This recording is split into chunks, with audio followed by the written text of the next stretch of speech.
பேச்சுவார்த்தை நடத்த ஈரான் தற்போது தயாராக இல்லை. இஸ்ரேல் போருக்கு தயாரானால் மத்திய கிழக்கு நாடுகள் மத்தியில் ரீஜனல் வார் வெடிக்கும். அமெரிக்க மக்களிடத்தில் இஸ்ரேலியர்களுக்கு எதிரான மனநிலை இருக்கிறது. ஈரானுக்கு சைனாவினுடைய ஷோல்டர் லாஞ்ச்டு மிசைல் சிஸ்டம் கடந்த வாரம் வந்ததாகும். அமெரிக்காவுக்கு எதிராக இஸ்ரேல் சைனா செயல்பாட்டில் இறங்கியிருக்கிறது.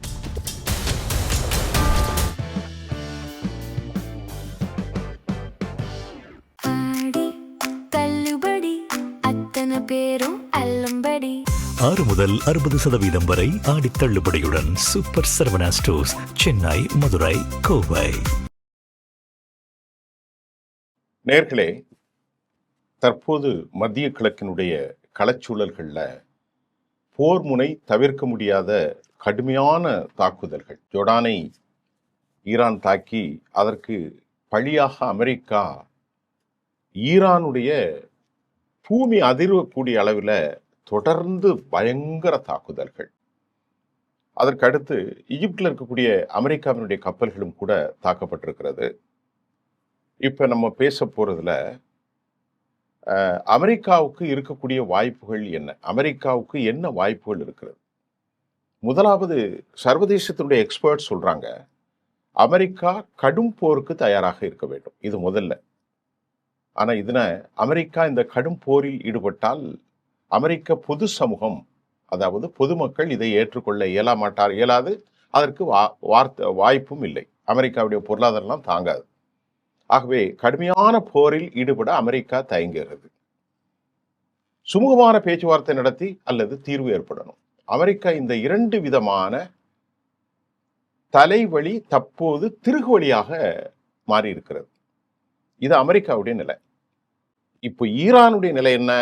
ஈரானுடைய உச்சபட்ச தலைவர் முஜிதபா கமேனி அவர் ஒரு கடும் போக்குவாதி. ஐஆர்ஜிசிகள் அவங்களுடைய முடிவு என்னன்னா, ஒன்று மரணம், டெத்து, அல்லன்னா வாழ்வா சாவா என்ற நிலைக்கு ஈரான் முழுமையாக தள்ளப்பட்டு விட்டது. அதனால தான் அவர்களுக்கு எந்த தயக்கமும் இல்லை. மரணமா அல்லது வாழ்வா என்ற நிலைக்கு ஈரான் தள்ளப்பட்டு விட்டது. ஆகவேதான் அவர்களுக்கு, ஈரானியர்களுக்கு எந்த தயக்கமும் இல்லை. 2வது, ஈரானியர்களுக்கு தெரியும் அமெரிக்கா ஒரு ஸ்திரத்தன்மை இல்லாதது என்று ஈரானியர்கள் நன்கு உணர்ந்து துவங்கியுள்ளார்கள். அமெரிக்காவுடைய ஃபெடரல் அரசாங்கம் ஒரு ஸ்திரத்தன்மை இல்லை. அமெரிக்கா என்ன செய்ய முடியும் என்ற கேள்வியும் தற்போது எழுந்திருக்கிறது. ஈரானுடைய கடும் போக்குவாத இயக்கமான ஐஆர்ஜிசி இயக்கம் இந்த நிலையில பேச்சுவார்த்தைகளை குழப்ப முயன்று வருகிறார்கள் என்ற ஒரு நிலையும் தற்போது மாறி மாறி வருவதை காண முடிகிறது. ஈரானுடைய அரசியல் தலைமை மசூத் பெசஸ்கியான் போன்றவர்கள் எல்லாம் செயல்பட முடியவில்லை.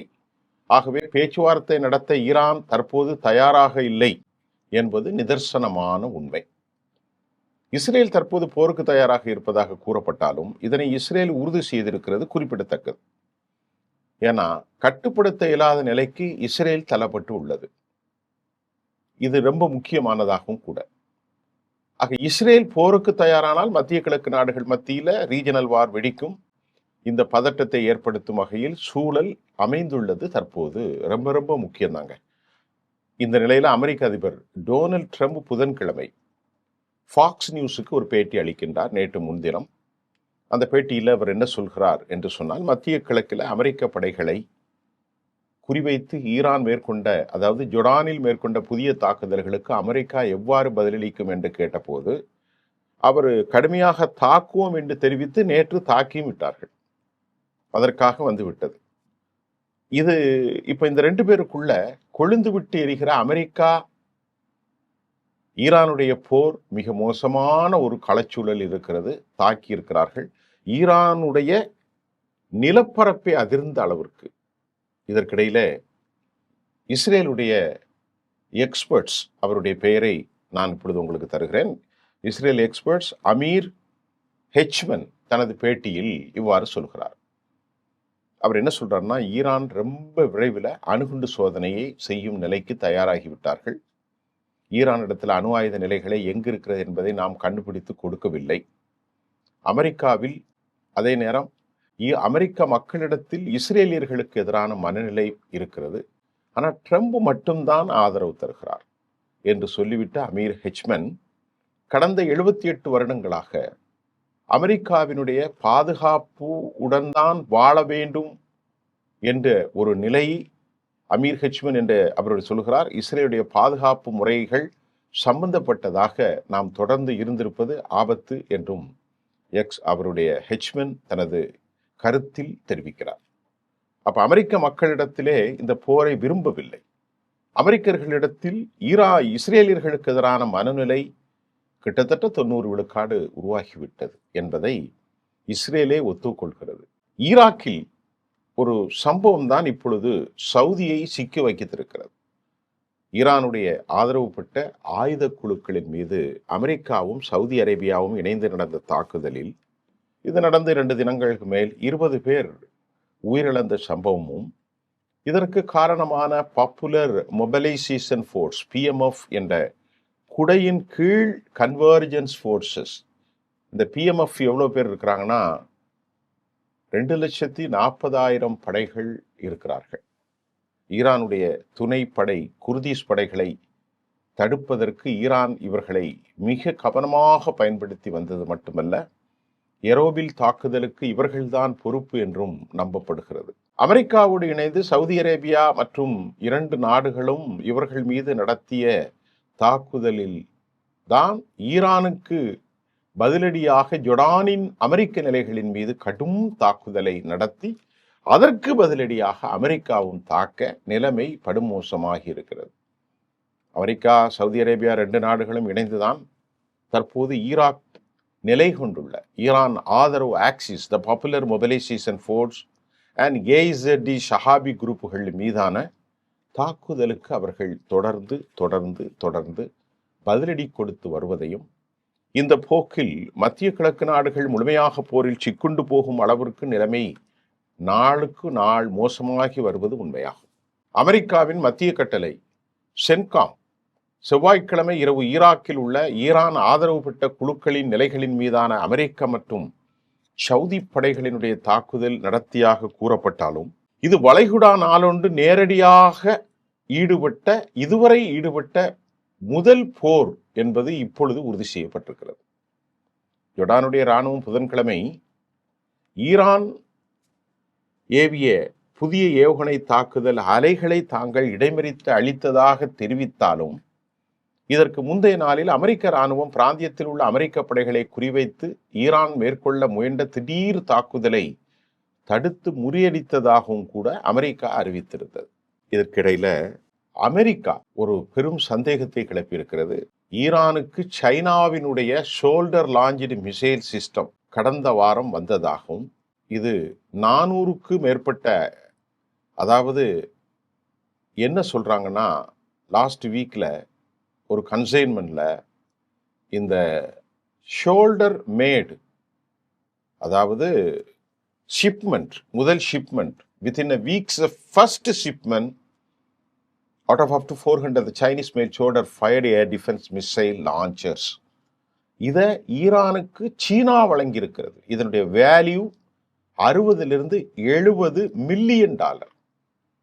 இதை தெஹ்ரானுக்கு மிகுந்த பயனளிக்கக்கூடிய இந்த ஷோல்டர் ஏவுகணை, இதன் மூலமாக ஏர் டிஃபென்ஸ் சிஸ்டத்தில் இருக்கிற குறைகளை ஈரான் தவிர்க்கும். Since the outbreak its war within the US and Israel, which is export the gaps in Iran ability to protect the military sites and strategic infrastructure. அவர்களுக்குள் இருக்கும் சில குறைபாடுகளை இந்த மேன்பேட் ஏவுகணைகளின் மூலமாக, மேன்பேட் ஏவுகணைகள் என்றால் தோளிலே வைத்து கொண்டு தாக்குவது, அதாவது 300 400 man portable air defense system. It is so called manpads. The Chinese made QW-12 and FN-16 missile, the sources said.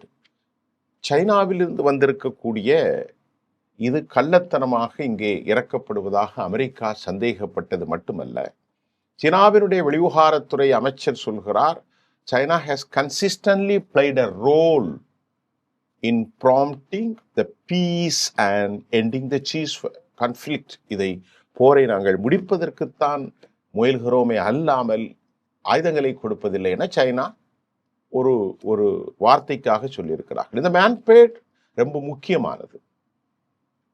இந்த deliveries of the hundreds of the manpads, அதாவது இறக்குமதி செய்யப்பட்டு சீனாவிலிருந்து வந்த இந்த தோல் ஏர் டிஃபென்ஸ் சிஸ்டம், முக்கியமாக ஈரானுடைய களத்தில் அவர்களுக்கு இருக்கக்கூடிய பாதுகாப்பு குறைவை நிவர்த்தி செய்ய இந்த ஏர் டிஃபென்ஸ் சிஸ்டம் அவர்கள் ஈரானிலிருந்து இறக்குமதி பண்ணியிருக்கிறார்கள்.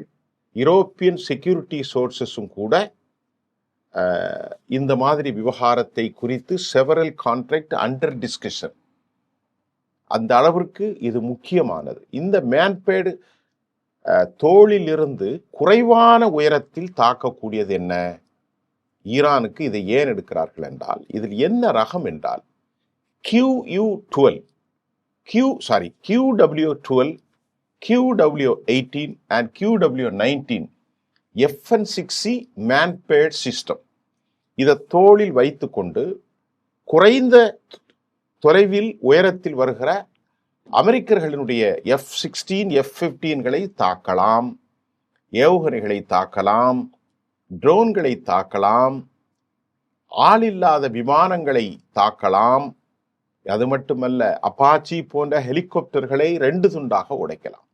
இதைத்தான் இப்பொழுது 400க்கும் மேற்பட்டது வந்ததாக சொல்லப்படுகிறது. இது ஈரானுடைய பாதுகாப்பு குறைபாடுகளை மேலும் சரி செய்யும் என்றும், அமெரிக்கா குண்டு போடுவதை தடுக்கலாம் என்றும், இந்த ஆயுதங்கள் இப்பொழுது ஏன் நோக்கத்திற்காக வந்தது என்பதையும் 60 to 70 மில்லியன் கொள்முதலாகவும் இப்போது சொல்லப்படுகின்றது.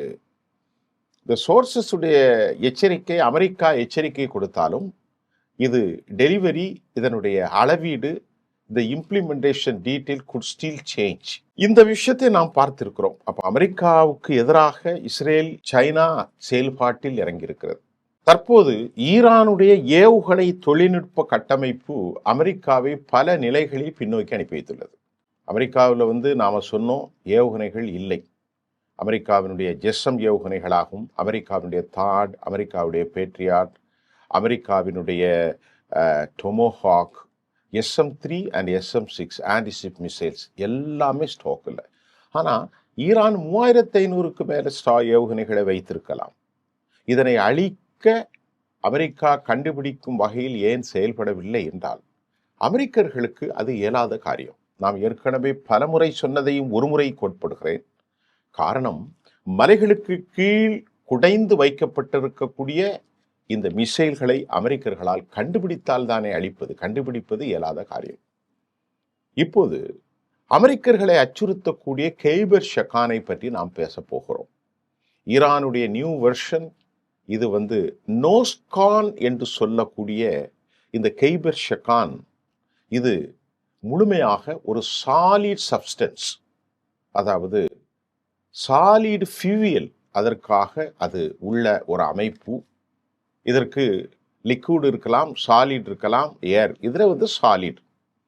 இதனுடைய வார்ஹெட்ஸ் மட்டும், வார்ஹெட்ஸ் என்பது அந்த ஏவுகணையுடைய முன்பு 4500 கிலோ, 4.5 டன்ஸ் ஹெட், 4500 வெயிட் கொண்டு இருக்கக்கூடிய இதனுடைய வார்ஹெட்ஸ் 300 கிலோ, மொத்தமாக 500 கிலோகிராம் வார்ஹெட்ஸ்.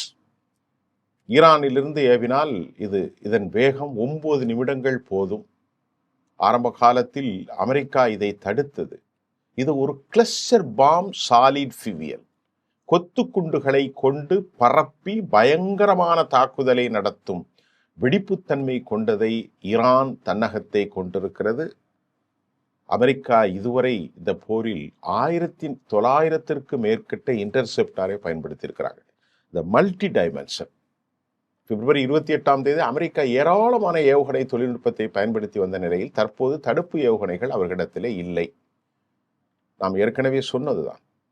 தாடு போயிட்டு, SM-3 போயிட்டு, 6 போயிட்டு, எல்லாமே குறைஞ்சு போச்சு. இந்த நோஸ்கான் என்று சொன்னால் என்ன? அந்த ஏவுகணையுடைய நோஸ் முனைப்பகுதிகளில் மெனுவரபிள், சூழ்ச்சி செய்யும். அதிலிருந்து கிளஸ்டர் பாம்ஸ் ஏவுகணைகள். நல்லா கவனிங்க, ஒரு சின்ன எக்ஸ்பிளனேஷன். நான் சொன்ன இந்த கிரம்ஷோர் அல்லது கெய்பர் ஷெகான், இதனுடைய மொத்த டன்னேஜ் 4.5 டன்ஸ். இதனுடைய நோஸ்கான் அந்த மூக்கு முனைகளிலிருந்து வெளிப்படுவது கிளஸ்டர் பாம். அது கீழே விழுந்து 80, 100, 800 என்று வெடித்து சிதறும்.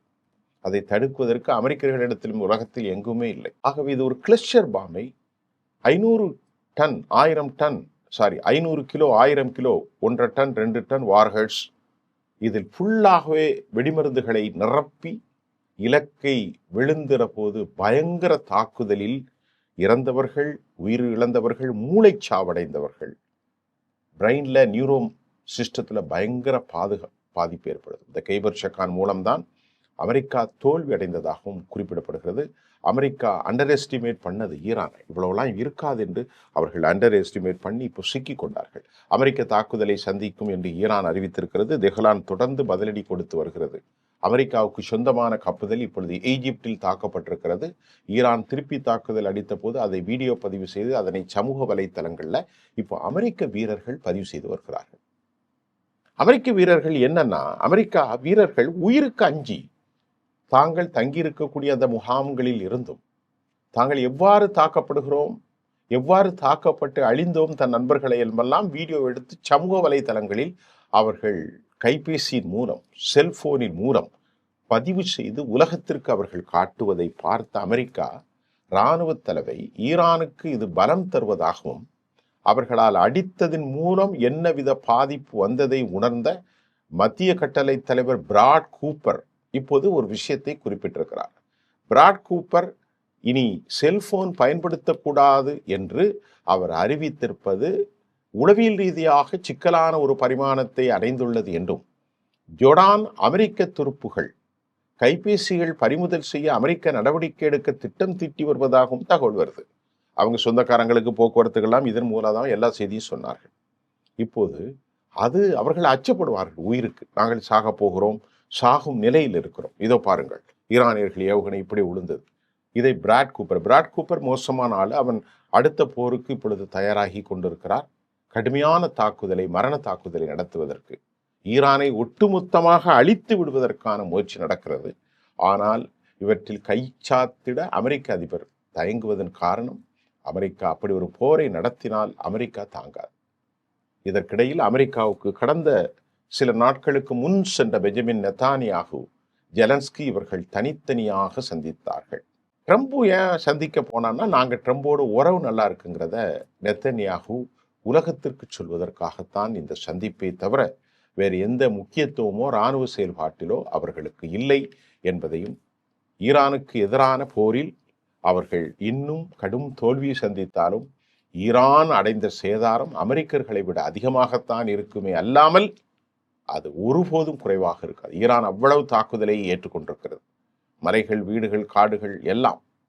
ஆகவே இப்போது அமெரிக்காவில் பெஞ்சமின் நெத்தானியாகுவுக்கு எதிரான அதிருப்தியும் யூதர்களுக்கு எதிரான மனநிலையும் அதிகரித்து வருவதையும் நாம் இந்த செய்தியினுடைய பார்க்கலாம். இதற்கிடையிலே இறுதியாக எகிப்து நாட்டில் இருக்கக்கூடிய அமெரிக்க கப்பல் தாக்கப்பட்டது. அந்த கப்பலின் பேர் எனர்கோஸ் கேஸ்லாக் சலீம். இந்த 2 ship has been attacked. ஆனால் எகிப்து ஈரானை குற்றம் சாட்டவில்லை. ஏன் குற்றம் சாட்டவில்லை? அப்பாஸ் அராக்கச்சி சொல்கிறார், எகிப்து எங்களின் நண்பன் என்று சொல்கிறார். ஈரான் நாட்டில் அமெரிக்கா தாக்குதலில் 3 பேர் பலியான நேரத்தில் நேற்று கெசம் தீவுகளில் 3 குடும்பத்தினர், ஒரே குடும்பத்தினை சேர்ந்த 3 பேர் பலியாகி இருக்கிறார்கள். பாபல், மந்திப், சவுதி அரேபியா கப்பல்கள் செல்ல தடை ஏற்பட்டிருக்கிறது. பல லட்சக்கணக்கான வர்த்தக தடைகளை இப்பொழுது நீக்குவதற்காக MMDA என்கின்ற ஒரு அமைப்பை உருவாக்கியிருக்கிறார் சவுதி, மல்டிநேஷன் மெரிடைம் கவுன்சில். இதில் 14 நாடுகள் கூட்டாக கையெழுத்திருக்கப்பட்டிருக்கிறதை நாம் பார்க்கிறோம். இன்றைய செய்தி இவ்வளவுதான். ஆக ஈரானியர்கள் மரணத்தை சந்திப்பு உருவாக்கி வருகிறார்கள். அமெரிக்கர்கள் ஒரு அண்டர் எஸ்டிமேட்டின் மூலம் பலிக்கு பழியாக 2 பேரும் தாக்கி கொண்டிருக்கிறார்கள் என்பதுதான் இன்றைய செய்தி. மீண்டும் அடுத்த செய்தியில் நாளை சந்திப்போம். நன்றி.